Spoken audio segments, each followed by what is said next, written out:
All right, the Lord be with you. And with thy spirit. Let us pray. Almighty and merciful God, of whose only gift it cometh that thy faithful people do unto thee true and laudable service, grant, we beseech thee, that we may so faithfully serve thee in this life, that we fail not finally to attain thy heavenly promises, through the merits of Jesus Christ our Lord. Amen. That is the 13th Sunday after Trinity, the collect for that, even though we're in the second Sunday. That's a good one. I like that one. All right, welcome to the first class session of Anglican 101. This is an introduction to Anglicanism, an overview of what Anglicanism is. So the question is, what is Anglicanism? And I have a spider on my notes. That's not good. Oh well, it's gone now. All right.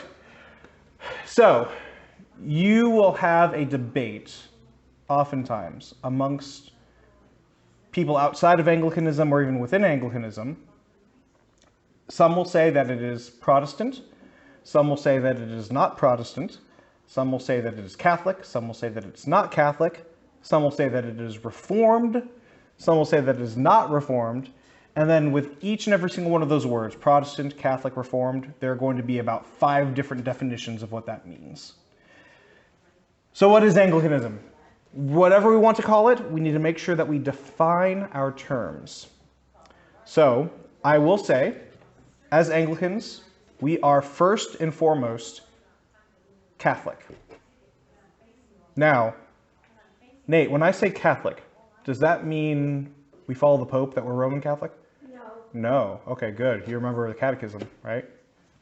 All right. Unfortunately, what happens today is when people hear the term Catholic, they think, oh, you're under the Bishop of Rome, you're under the Pope. And that's how they understand Catholic to be. However, for the first 1,000 years of Christianity, that was not the majority opinion of what a Catholic was. Catholic just means of the whole, or the fullness of the faith. We confess it to this day in our creeds. I believe in one Catholic and Apostolic Church. One holy Catholic and Apostolic Church. So, we need to understand that during the Reformation, we maintained our Catholicity. Even someone as reformed as John Jewel, who is an Anglican divine that we will get into later on. But he, as anti-Roman as he is and as strong of a Protestant as he is constantly referring to our Catholicity. And he is saying we are actually Catholic. And in fact, we are more Catholic than the Pope. So when we hear that joke, oh, more Catholic than the Pope, we say, well, yes, we are more Catholic than the Pope. Yes. However, we are Catholics who went through the Protestant Reformation, so we are also Protestant. And the specific type of Protestant we are is a variation of what Reformed is. So you have a few different sort of camps within the Reformation, the Protestant Reformation. And we actually pull from 2 of the major camps. One of the major camps being Luther, so the Lutheran Reformation. And then one of the other camps that we pull from is John Calvin, or the Continental Reformation. They tend to take on the moniker Reformed. We have a mixture of both of those theologies that complement our Catholicity.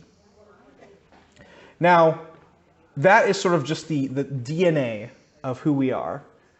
One of the terms I like is Reformed Catholic. One of the other terms I like is sort of maybe Bible Catholic, because we look to the scriptures as our ultimate authority. But historically, what else does this entail? Because Anglican doesn't sound like it's sort of, a name that comes from Reformed or Catholic or anything like that. Anglican sounds very English. Well, yes, we trace our roots back through the Church of England. So Anglicanism is from the Church of England. Our history in England as Christians goes back way, way, way back though. Way back before the Protestant Reformation. I want to first touch on a few of the legends and sort of theories of how Christianity first came to England. So there's the famous one about Saint Joseph of Arimathea, there is this belief that he brought Christianity to England. Now, this is a legend. It may or may not be true. I kind of hope it's true. Maybe he brought the chalice of Christ with him as well. That'd be awesome. As like the Arthurian legends have us to believe. But along with that, it's not just that St. Joseph of Arimathea allegedly brought Christianity to England in the 1st century, but there are legends that St. Joseph of Arimathea literally brought Jesus as a young boy to England in the when he was about a teenager, so about 15 or 16 years old. Now, this is not something that's entirely unheard of.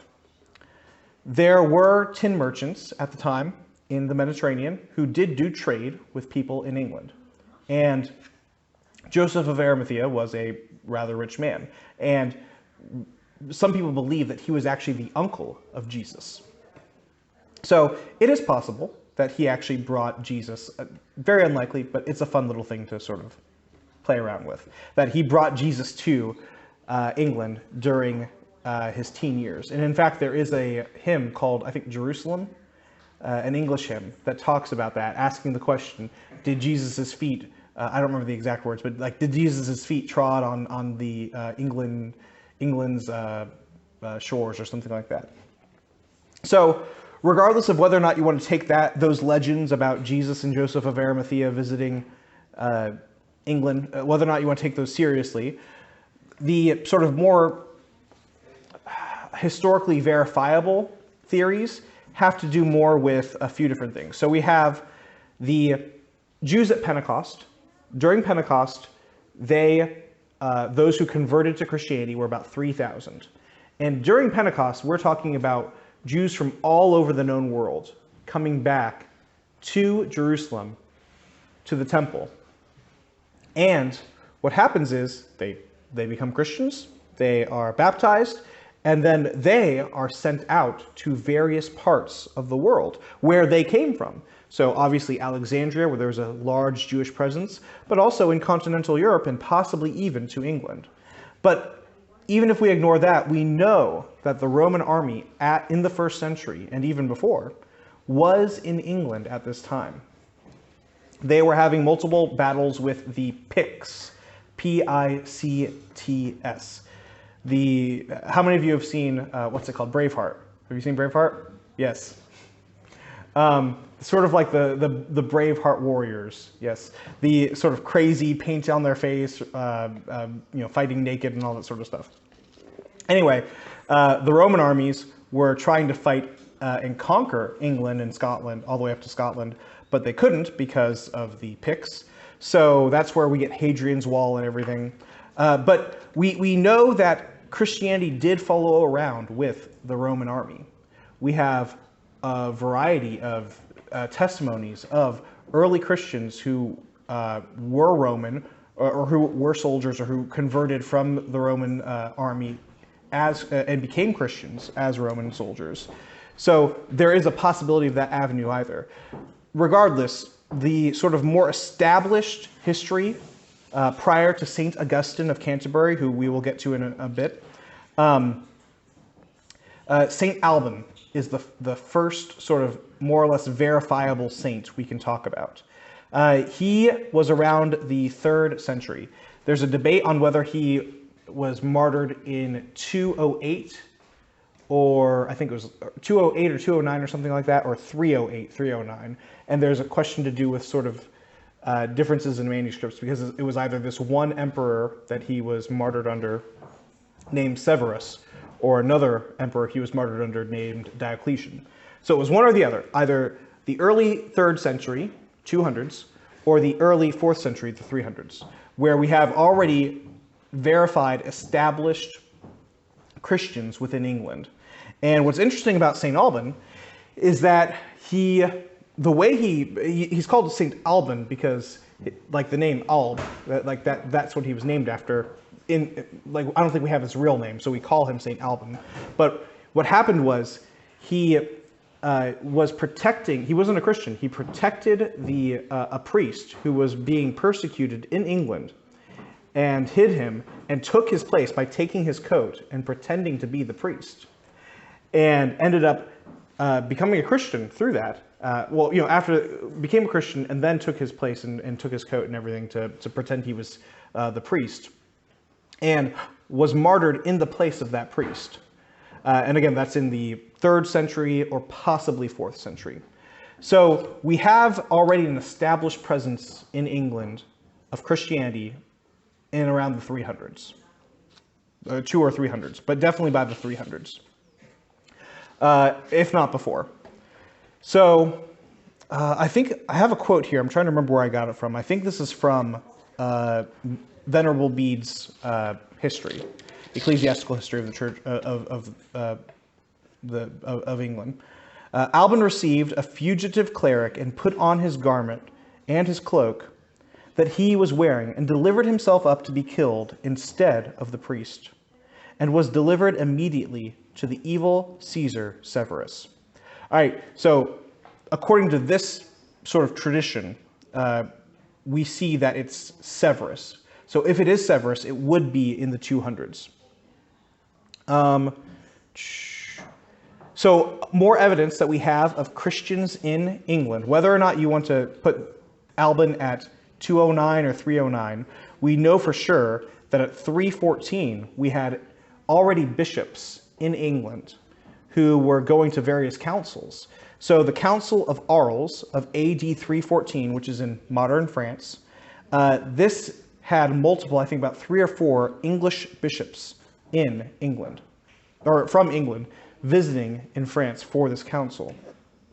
As a side note, I want to point out that this council excommunicated all actors. No further comment.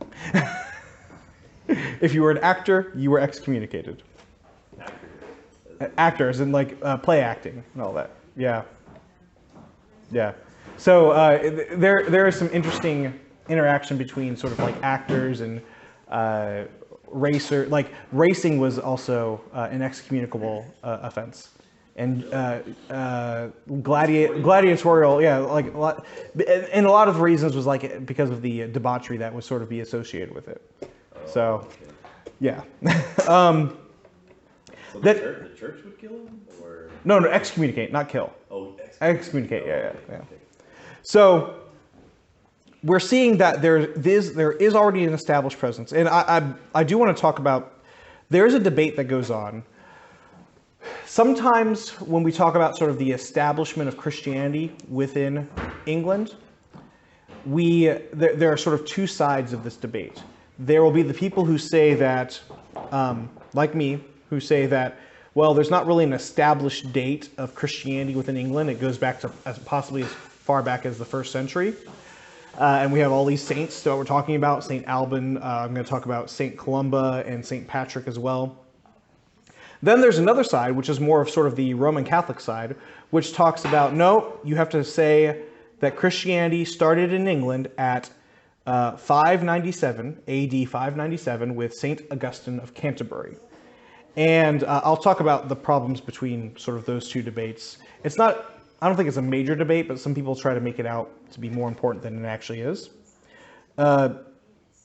So St. Patrick is the next one we'll look at. My old church, the one I first became Anglican in, that I was confirmed in, is called St. Patrick's. It's in Tennessee. St. Patrick was, believe it or not, was not Irish. He was from northern England, or possibly Scotland. He lived the late 4th to 5th century, and he converted the people of Ireland after being enslaved by them. He was captured as a young teen by the Irish to be enslaved by them. He escaped, and then he received a vision from God to actually go back and convert the people that enslaved him, which is amazing. So we have St. Patrick. Then we have St. Columba, who was an Irish priest who evangelized Scotland in the 6th century. So there's a sort of transfer right there. We have St. Patrick evangelizing the Irish, and then we have an Irishman, St. Columba, evangelizing Scotland.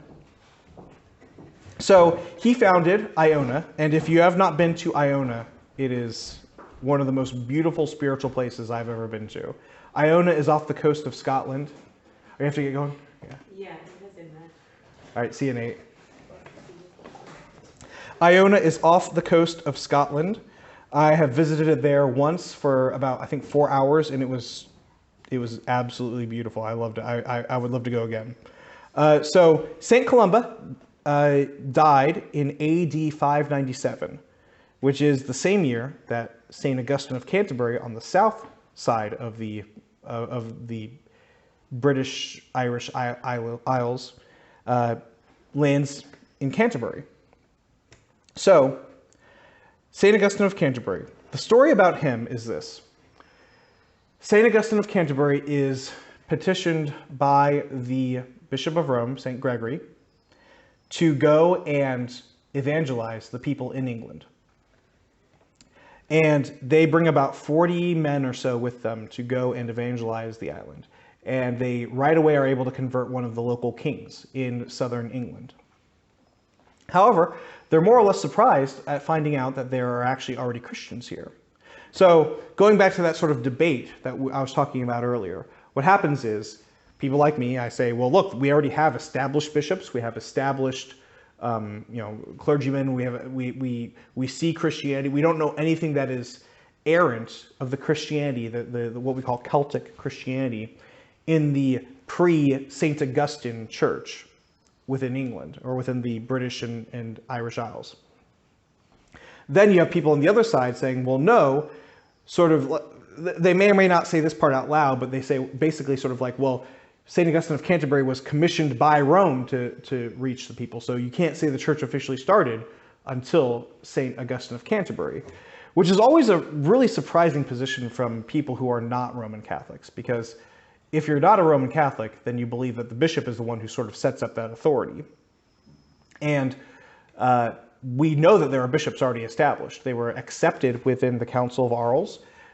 We see, St. Patrick. I mean, St. Patrick is literally a canonized saint in all of the major branches of the church. St. Columba as well is a major canonized saint. So the idea that sort of you're picking and choosing from the pre-Augustine church, but then saying, well, we're going to pick these 3 or 4 saints, but then everyone else we're just going to sort of ignore and say they're not really Christian. I think it's kind of spitting in their face. So I've never understood that sort of mentality. So their argument is that that the Bishop of Rome is the one that started the church. Basically, in England, by sending St. Augustine of Canterbury. And that can't be because they're already Christians. Because they were already Christians. Now what happens is the Venerable Bede, who becomes an incredibly important historian for like the early pre-Augustine, and this is not the same Augustine obviously as Hippo. Two different Augustines. There's St. Augustine of Hippo and St. Augustine of Canterbury. Okay. 2 different people. But the sort of pre-Augustinian church, the sort of best history we have for it is Venerable Bede, his ecclesiastical history of the church the church in England, or whatever it's called. And anyway, part of the thing that happens is that Bede did not like the sort of Celtic, we're calling it the Celtic Church. That's a sort of just name that we give to it to help sort of differentiate. So they didn't call themselves like we're the Celtic Church versus we're the Roman Church, but we're just using that right now. There were some tensions, but the tensions that were between the two were not things like the Trinity or apostolic succession and the episcopal form of government or anything like that. The questions had to do more with like, well, what day do we celebrate Easter? Or how do we wear our tonsures? Like, cutting our hair and all that sort of stuff as monks. Those were like the big debates, which I wish we had those debates today. I wish those were the big debates today, but those are not the big debates that we have today. And so you have this sort of tension between the two, especially what happens is, there's a king, King Oswy, and he marries a woman, and I can't remember which one had which, but one of them was celebrating Easter the Roman way, on the Roman date, and another was celebrating Easter on the Celtic date. And so, like, they weren't celebrating Easter at the same time. So he's like, okay, this is a problem. We need to sort of get this figured out. So the Synod of Whitby is what it takes place. And King Oswy sort of presides over it, but he's not giving he sort of gives the final declaration of what should happen, but he's not sort of, he's doing sort of the same thing Constantine does, where he's just sort of being more or less hands off and talking every now and then into the debates that are going on. But eventually what happens is they decide to go the Roman way concerning the tonsure and the dating of Easter and all that sort of stuff. So the Celtic Church ends up adopting the more Roman practices. However, it's important to note this, and this is going to come out later as well, that it's the king who ultimately decides that. The king is ultimately the one he's the one who gathered this council together, the synod together, to have them come to a decision. And he's, at the end, he's like, well, I'm going to choose the Roman way. And is that what we have now? That's what we have now, yeah. Where the Roman or the Western way, just however you want to sort of identify it. What else is interesting is that this is similar to how Constantine would preside, and other emperors, Byzantine or Roman emperors, would preside over the ecumenical councils. Anyway, do you have a question? About the Celtics, their calendar, is it similar to the Orthodox? Actually, no, it's slightly different. Okay. So, There's three. yeah, like the Celtic one doesn't really, no one really does it anymore except for maybe some fringe groups. Okay. There are some sort of like neo-Celtic Catholic groups that I know of, which are interesting. I've never been to a service, but I'd be interested in seeing how they work all that out. But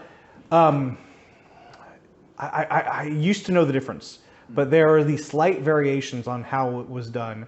It was based upon the Gospel of John. I couldn't, yeah, I can't, I don't remember exactly how it works, and I don't want to mess it up. So what happens is we see the kings, the local kings, taking charge in the sort of the direction of the way the church goes. This becomes far more established once we get into William the Conqueror, AD 1066. So this is just a decade after the infamous, 1054 split, although it didn't really, the East and West didn't really split at 1054, but that's just sort of a convenient timestamp to put on it. But that's one that we put for it. But that's not really quite what happened. But anyway, William the Conqueror, 1066, takes over England and establishes himself as the Norman king of England. All heirs to the British throne today are descended from William the Conqueror. So Queen Elizabeth II is a descendant from William the Conqueror. That is that line of kings and queens. What the Bishop of Rome thought was going to happen in 1066, he thought that William the Conqueror was going to basically just sort of like have the church in England sort of completely submitted to Rome. But no, he established himself as in charge of the church in England. And so this actually became a more cemented mentality of the English people, that the king was in charge of the church in England. And this was something that is not just unique to England. Like I said before, it happens with the Byzantine Empire. The Byzantine Empire was essential in many ways to the Eastern Church. So we see this tradition not starting with Henry VIII, and not even technically really starting with William the Conqueror, because we have, like I said, kings prior to this who are doing similar things, if not the exact same thing. So we have those tussles. You got Thomas of Becket, who is fighting against the king, and then he ends up getting martyred, killed on accident almost, but kind of martyred, a little bit messy. But what happens then is the sort of Bishop of Rome takes his martyrdom as an opportunity to sort of force England to submit completely to Rome. Then we have the Protestant Reformation. So when the Protestant Reformation happens, at first Henry VIII is a fierce opponent of Luther. In fact, he writes a book, I don't remember the name of the title, but he writes a book arguing against Luther on a variety of topics. I think it was on the sacraments, on the 7 sacraments. Anyway, then what happens though is Henry VIII, the sort of infamous, annulment. He did not want or seek a divorce. He sought an annulment. The difference between an annulment and a divorce is understood by Roman Catholic theologians, and we would understand similarly, at least at this time, is that an annulment is stating that a marriage never genuinely took place in the first place. So it's not a breaking off of a marriage, it's saying that, no, we recognize that there was never a legitimate marriage. The reason Henry VIII believed this, whatever you want to say his ulterior motives were, we understand that at least part of it had to do with this. He married his dead brother's wife, and at the time that was not allowed according to the canons of the church. He had to get a special dispensation from the Pope for that when he married his brother's wife, Catherine of Aragon.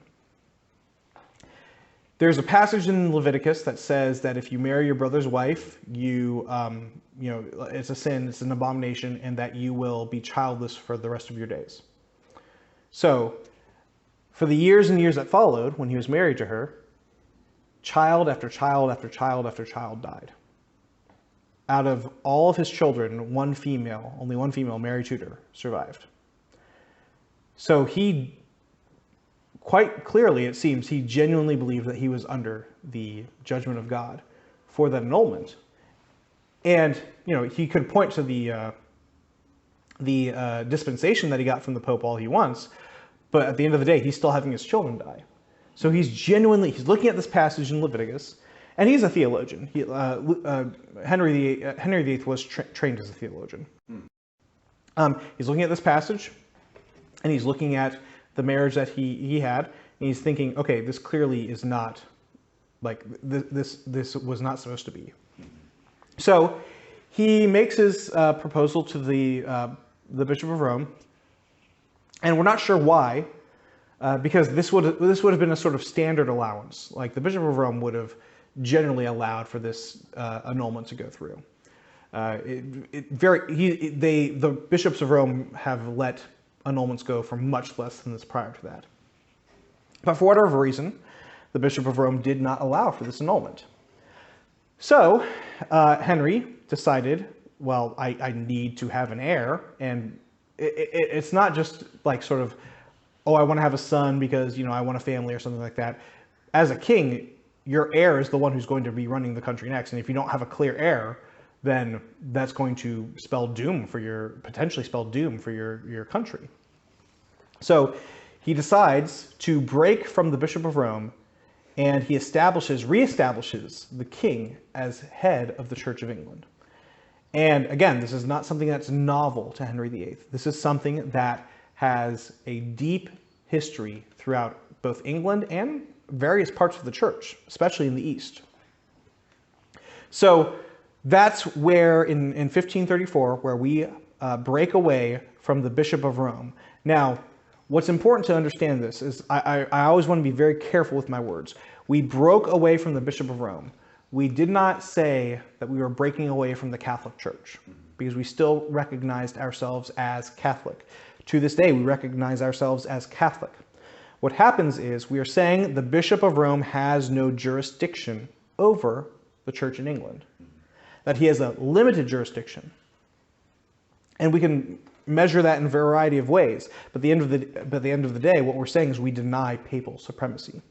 Now, the Reformation had already been going on in continental Europe, but on top of that, it's seeping in to England. So Archbishop Thomas Cranmer, who is very sympathetic to the Reformation, sort of starts slowly pushing in some Reformation ideas. So one of the first things that happens is the Book of Common Prayer, which is a reordering of the Mass and making it sort of more Protestant in some ways, but also putting it in the vernacular, in the language of the people. The first part of that happens, actually, and this is still during the life of King Henry VIII, is the litany, the Great Litany. What would happen is when they prayed the litany, they would be parading around through town. What happens is it's being said in Latin, and the people don't know what they're praying for, or who they're praying for, and so Henry VIII had him translate the litany to English. So the first part of the prayer book that we have that was translated into English was the litany, because that was a part that was engaged with by the people. So we have then the 1549 Book of Common Prayer, which is obviously Thomas Cranmer's first prayer book. And then this is under King Edward VI, the son of Henry VIII. After his annulment, he gets married. Then what's really interesting is that the most, quote, sketchy of the sort of annulments is the first one. After that, it's like, well, he kills her. He kills her because he accuses her of being a witch or whatever. The next one after that, that one's kind of sketchy too. But as far as the annulments part, there's only, I think, one other annulment, and the other annulment, they did not even engage in relations when they got married. It was literally just sort of like, oh, we should get married. This is more or less a political thing. And then they got married. They didn't have relations at all. And he's like, you know what, this isn't going to work. So then they annulled it, which on any grounds would have been considered a legitimate annulment. So that's just an interesting fact there. Then we have the prayer book is started in 1549. And I'm going to do a session on the prayer book itself. Well, probably the prayer book with the rest of the formularies. But anyway, starts off with the 1549. I have a 1549. It's beautiful. It's hard to read because it's much older English. But the prayer book is what sort of establishes the identity of Reformation Anglicanism. It is considered by most liturgists, I would say, or many liturgists at least, to be the most beautiful liturgy in English. I have Roman Catholic friends, especially like my rad trad friends, who are friendly towards Anglicanism at least, who are not just sort of like antagonistic. They will be like, if only the Novus Ordo was sort of written in the same language as the traditional prayer book, or my Eastern Orthodox friends. I was looking at Eastern Orthodoxy before I became Anglican, and one of the problems I had with Eastern Orthodox liturgy was that in many ways it was beautiful, but it wasn't as catechetical as I wanted it to be. It wasn't teaching me as much. It was a lot of just sort of repeating some of the same things, and it was beautiful, but just it didn't have that constant teaching that I was wanting in it. Whereas with the prayer book, it is very catechetical. It teaches a lot. I love it. Anyway, so that's probably one of the greatest gifts, honestly, that Reformation Anglicanism has given to the rest of the church. The Eastern Orthodox, when they wanted to create a Western rite, a Western liturgy for their people to follow, they basically copied off of the Book of Common Prayer, the traditional Book of Common Prayer. They obviously changed things around and all that sort of stuff, but the basis of it is the Book of Common Prayer.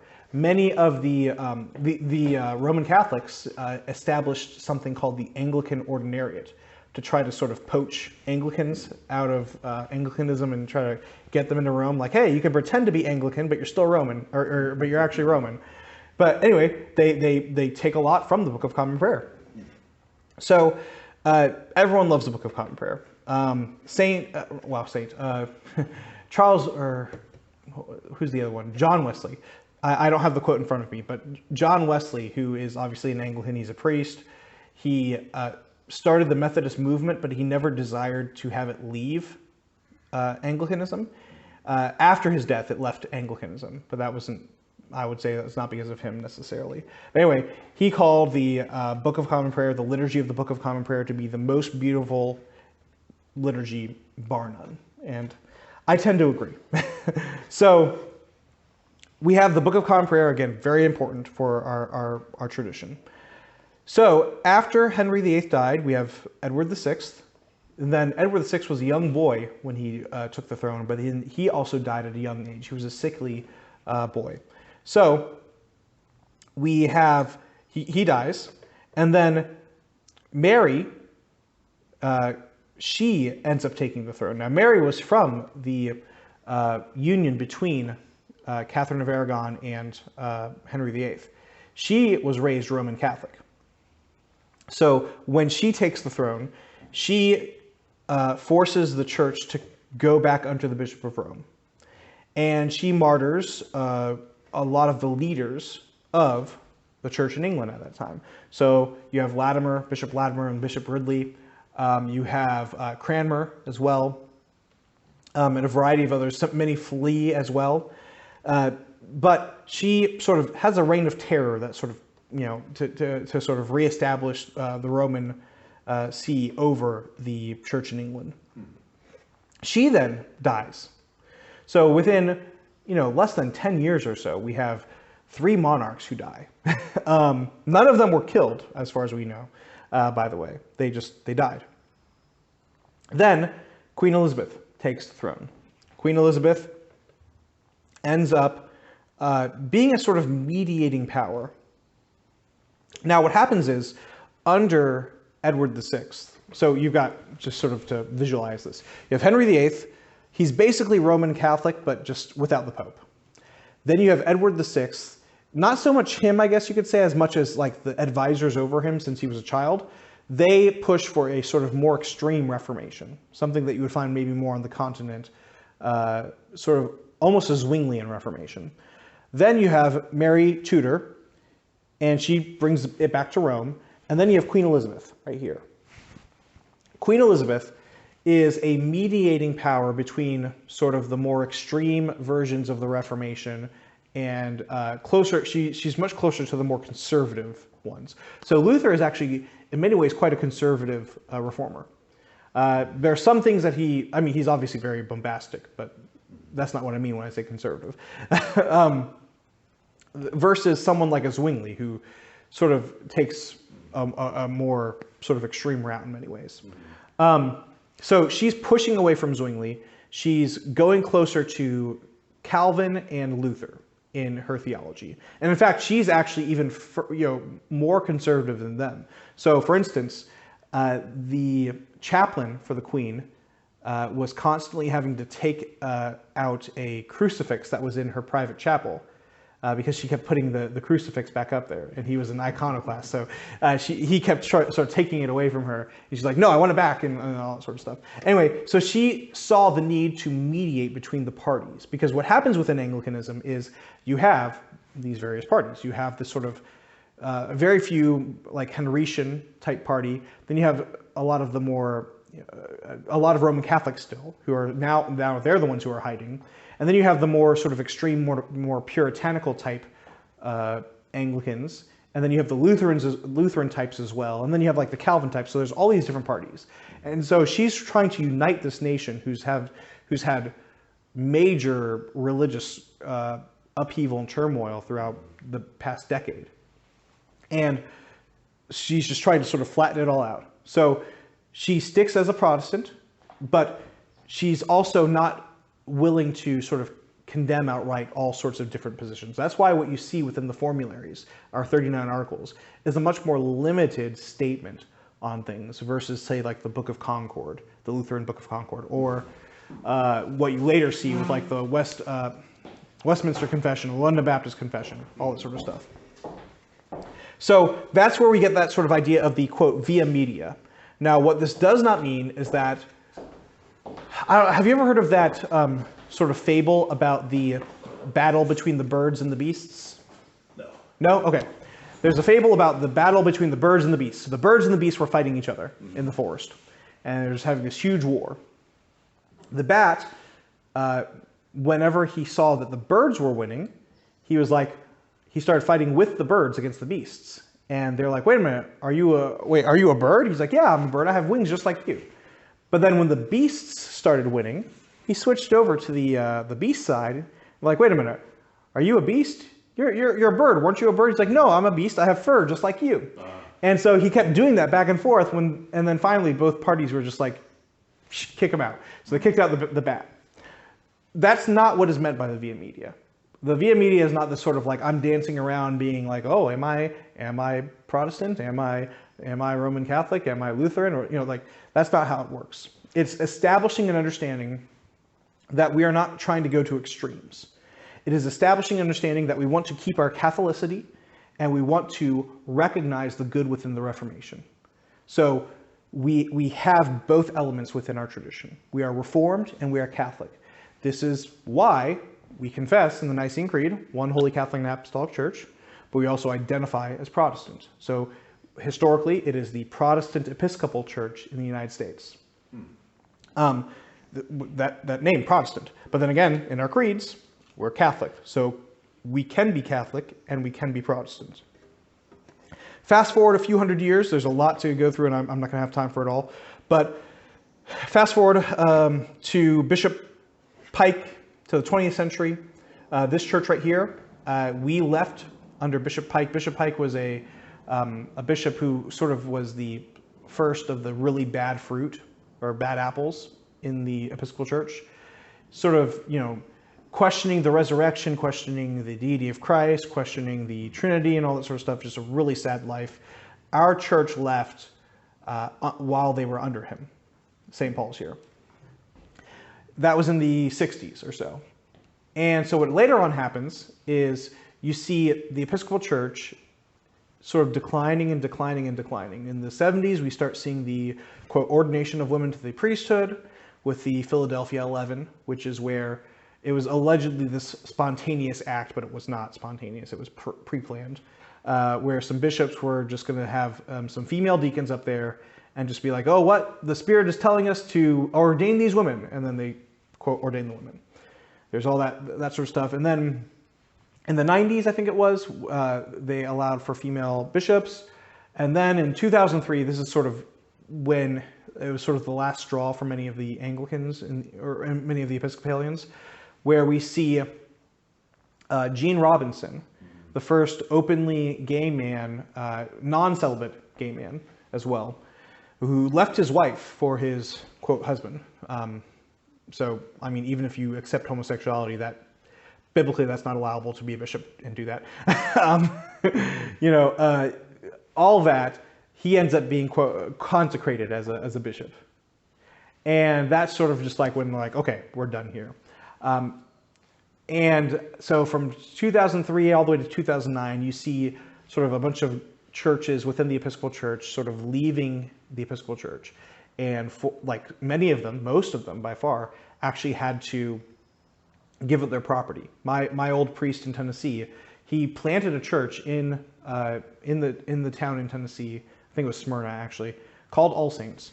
And he planted it like in the 90s. He had to give up the keys and start fresh with no building or anything. And so the people who followed him came, like 80-90% of the people who were in the church came with him. And they were back at a real estate office, worshiping in a real estate office. And then now they have their own church building. So you see all of this happening, and there's just showing the sort of liberalism. What happens is a lot of people think that the liberalism within Anglicanism is sort of like all over the world. Mm-hmm. It's largely in the West. Mm-hmm.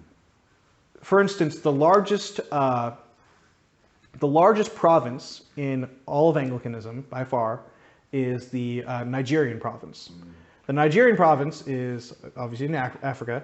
It has more Anglicans worshiping on Sunday there in Nigeria than in England, Scotland, Ireland, Canada, and the US, I think Australia and New Zealand as well combined. More than all of that combined. Like, there are a lot of Anglicans. More Anglicans or more Christians? Anglicans. More Anglicans. Yeah, than Anglicans in all those other provinces. You see the liberal Western provinces shrinking. And in fact, the only dioceses that are growing that I know of in those liberal provinces are the more conservative ones. Mm-hmm. So there are a few somewhat conservative dioceses within the Episcopal Church. And they are growing. If any of them are growing, it's only those. Mm-hmm. And you see Anglicanism within Africa, the more traditional provinces, growing by leaps and bounds. Even with Father Steve and I are both part of the REC, and we see growth happening within the REC, the Reformed Episcopal Church, and within the ACNA. The ACNA recently has sort of stilted a little bit of its growth, but I think the numbers are still too early to tell. There's been a lot of growth in the past decade, and then we see it slowing down at least, maybe a little bit more than slowing down, but the numbers are not quite there yet. But the REC is growing as well. So traditional Anglicanism is popular. Traditional Anglicanism is something that people actually want to be a part of. In fact, the only people I know who leave Anglicanism are people who can't find a traditional Anglican parish near them. Oftentimes, they're finding a sort of megachurch copying type of Anglicanism where maybe the priest says a collect at the very beginning of the service, but then it's and I didn't want to get into I'm not trying to condemn or anything like that, but I'll say it this way. Now I'm getting into a little bit of preaching. As Anglicans, we are never going to beat the megachurch down the road at what they do. The megachurch down the road, what they do is they have their and I'm not trying to be derogatory, but like their Christian concert and then their sermon. Like those are the two main elements of their service. Whether or not that's good, I'll leave that up to you. The fact remains that they are good at that. And they are better at that than we are as Anglicans. For us as Anglicans to try to copy that, we're just going to be the second-rate version of that. Mm-hmm. What Anglicans are good at is traditional liturgy. So if we, just thinking about this on a purely pragmatic way, if we want to grow the church as Anglicans, people come to an Anglican church not because they're trying to find the concert and the sermon thing, they're trying to find traditional liturgy. Mm-hmm. So we should do the traditional liturgy stuff. Mm-hmm. So that's my soapbox. I'm done with it now. But so that's a very brief history of sort of the history of Anglicanism as sort of starting through England and then coming out sort of all over the world. I didn't even get to get into how sort of Anglicanism exploded into the entire world. We are the largest Protestant denomination.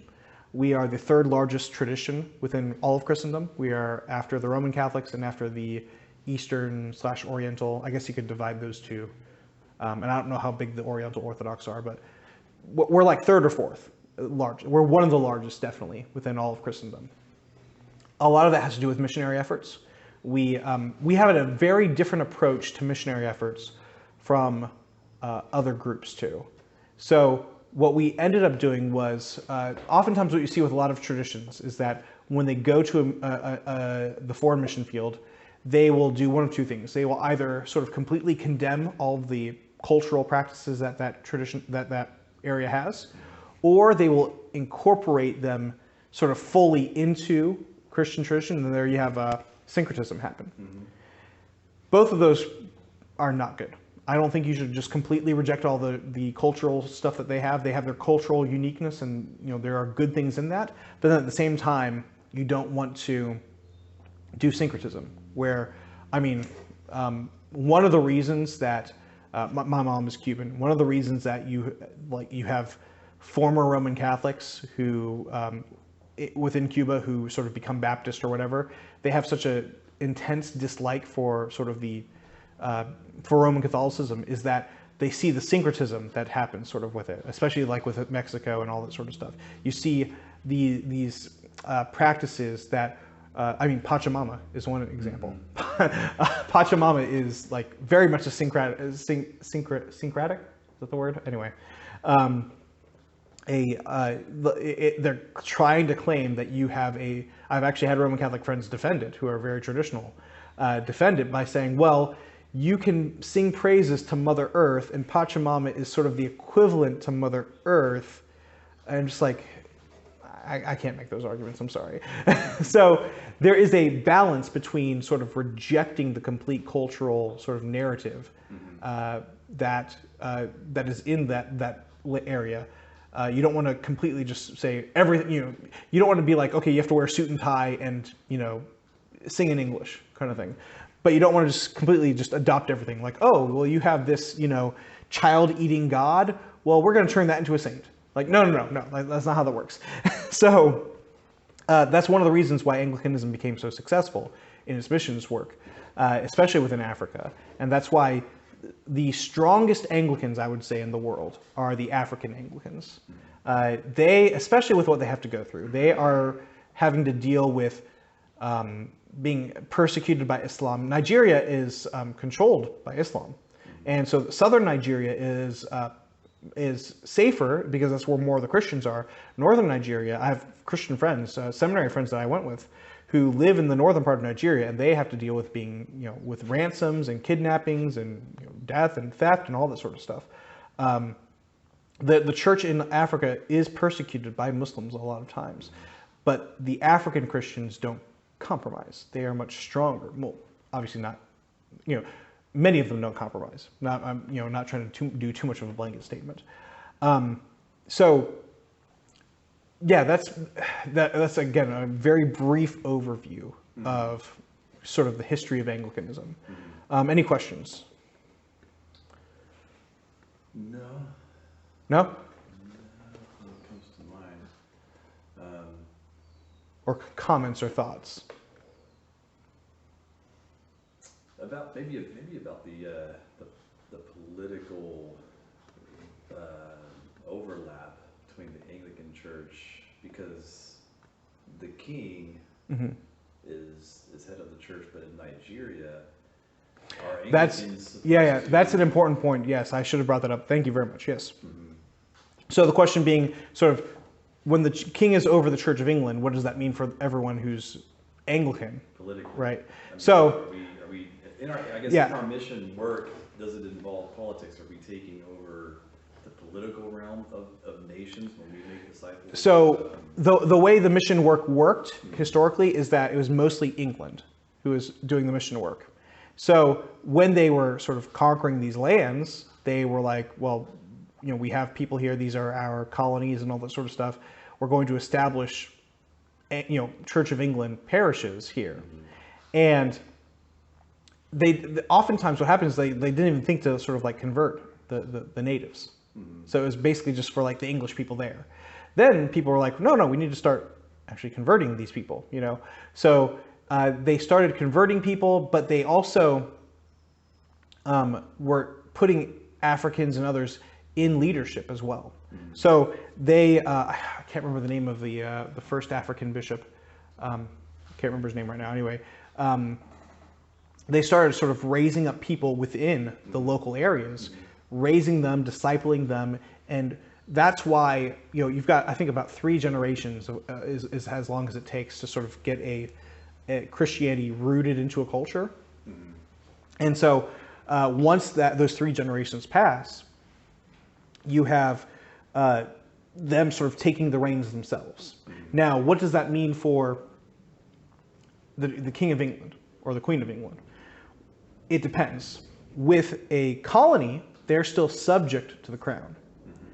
But we were former colonies and we're no longer subject to the crown. So we do not answer to the Queen of England. The Episcopal Church never did, and we never do. The King or Queen of England, the monarch of England, is in charge of the Church of England, which is literally the province in there, or the provinces. There are 2 archbishops.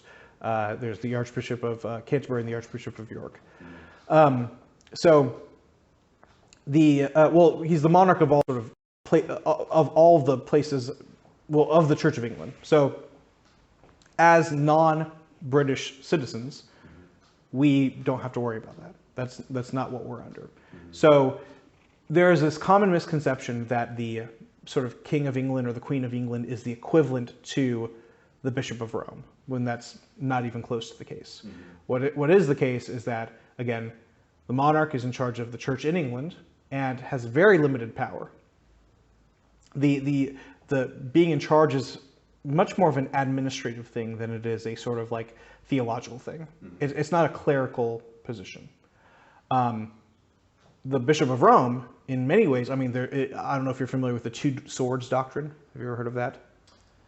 Maybe. All right, the 2 swords doctrine is this belief that the Pope has, the church, but through the Bishop of Rome, has the sword of the church and the sword of the state. And he owns both. He gives the sword of the state to various monarchs, but it's his sword to give, and he can take that sword back. That's not how it works out with us. We have, I mean, I wouldn't call it separation of church and state, but we have sort of the separation of powers within that. Within England, at least in the Church of England. You have the monarch, who has his authority and power. Then you have the Archbishop of Canterbury and the other bishops in communion with him, and they have their authority within their local diocese and then within the province itself. Does that make sense? All right, cool. All right, well, thank you very much. If there are no more questions, I guess I'll close us in prayer. Lord, thank you so much for this chance to be able to gather and learn more about the branch of the church that you have placed us within. I pray, Lord, that you will help us to continue to submit to you as you use us to grow your kingdom, and that we will reach the Bay Area, the whole world, for you. In the name of the Father, Son, and Holy Ghost. Amen.